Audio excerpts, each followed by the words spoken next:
O Trovejar do Silêncio, Joel Goldsmith.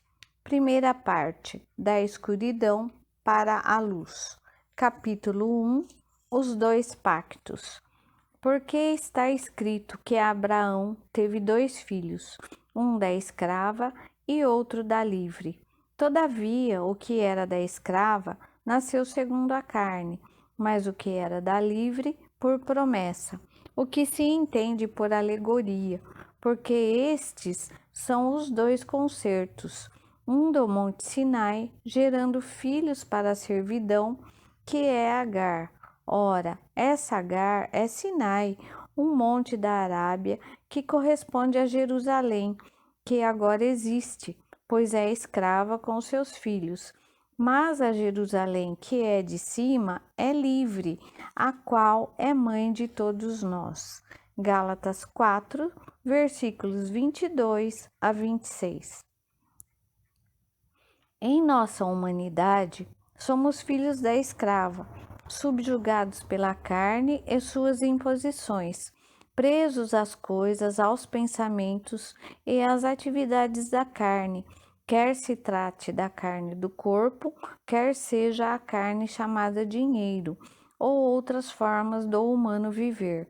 Vivendo na e pela carne, como descendentes da escrava, estamos sob as leis da matéria, as leis da economia, da raça, da religião e da nacionalidade, sob o contrato que foi gerado pela escravidão. O outro pacto, que é o de nossa adoção espiritual, acontece pela atividade consciente dentro do nosso próprio ser e no momento em que estivermos prontos para a transição, já que a transição de humanidade para a filiação espiritual se dá exclusivamente pela graça. Quando alguém diz que gostaria de ser um filho de Deus e de ser livre das mazelas da carne, geralmente não quer dizer exatamente isso. Quer dizer que gostaria de ser livre das mazelas da carne, mas sem abrir mão de seus proveitos e prazeres.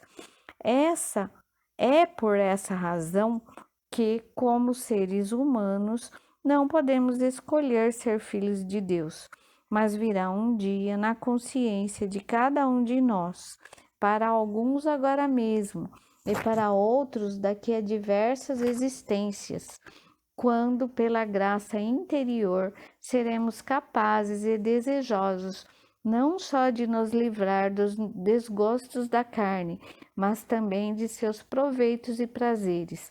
Desejaremos nos familiarizar com nossa identidade espiritual ou seidade, com essa nova criatura, outra que não a antiga, saudável e honrada, uma criatura nova, nascida do Espírito.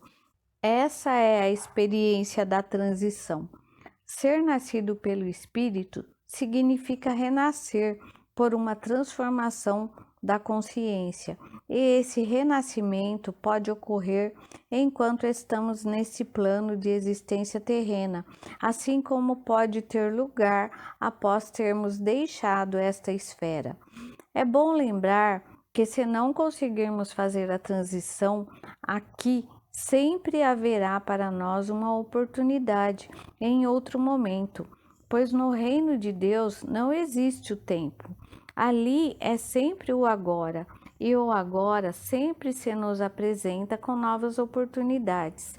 Este momento é agora, esse momento, esse agora, nos dá a oportunidade de abdicar de nossa humanidade para aceitar a divindade de nosso ser.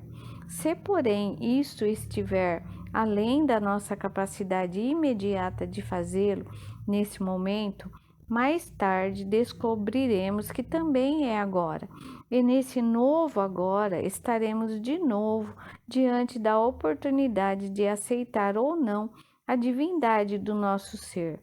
Se não estivermos preparados para um tal recebimento, haverá o amanhã, o ano que vem ou o seguinte, e a cada vez que se apresentar a oportunidade de descobrir nossa filiação divina, será o agora. Daqui a 100 anos será agora para nós. Agora é sempre um momento de aceitar nossa divindade, embora para alguns possa ter ocorrido anos atrás e para outros possa acontecer daqui a anos. Quer ocorra nesse exato momento, quer a qualquer outra hora, quando acontecer, será agora.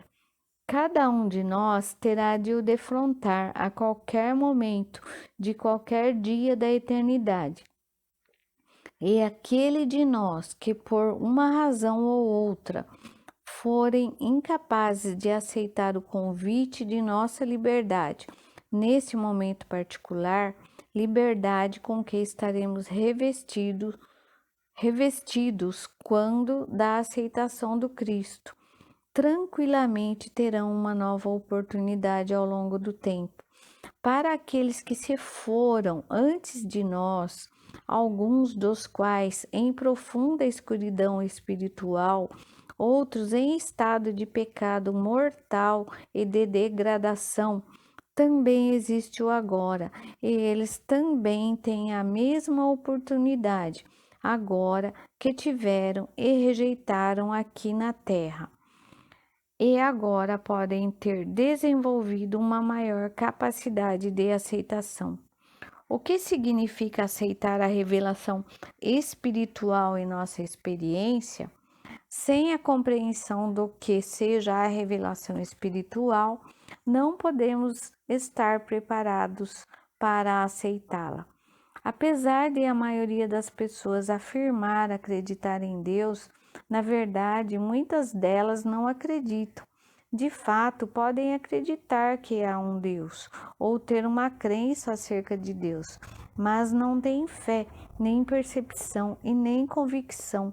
Isso porque a natureza do escravo é estar ligado aos efeitos, ao amor, à adoração e ao temor de qualquer coisa que tenha forma, que tenha efeitos visíveis.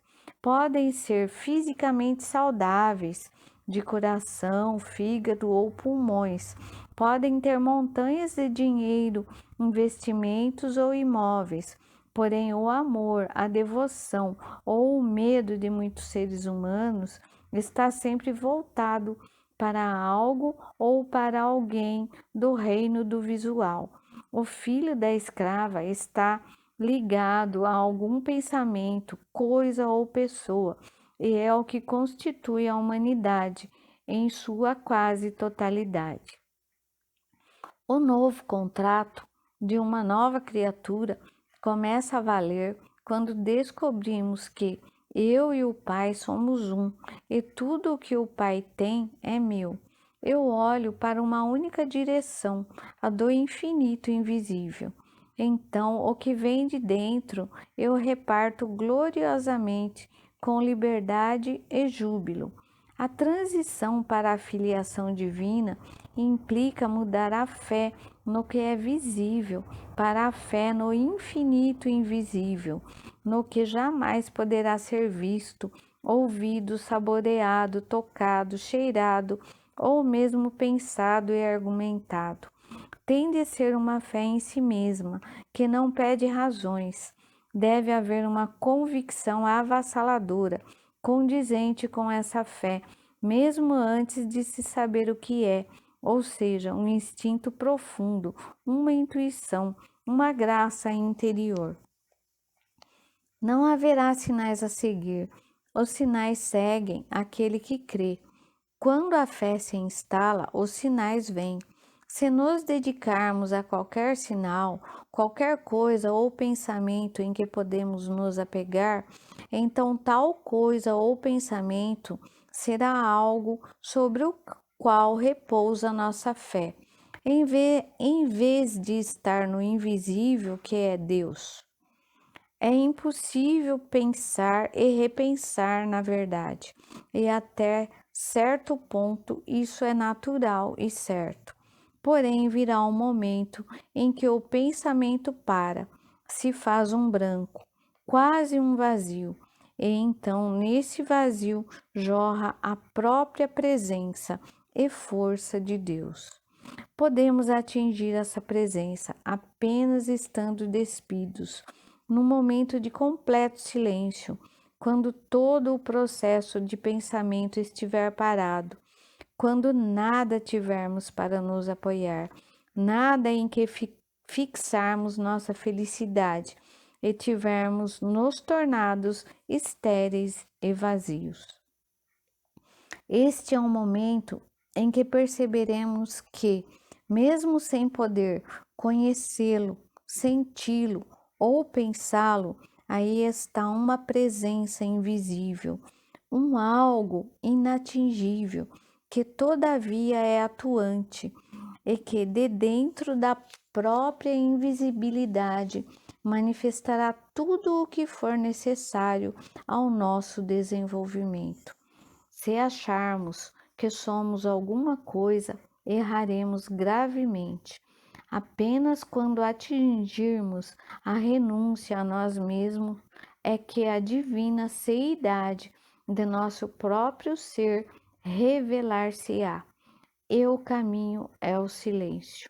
O silêncio não é ausência de som, mas um estado de consciência que nos torna capazes de refrear qualquer reação da mente ao que é visto ou ouvido. Por exemplo, podemos ver e reconhecer uma sombra na parede, uma figura assustadora, e não ter uma reação de medo, sabendo que é uma sombra.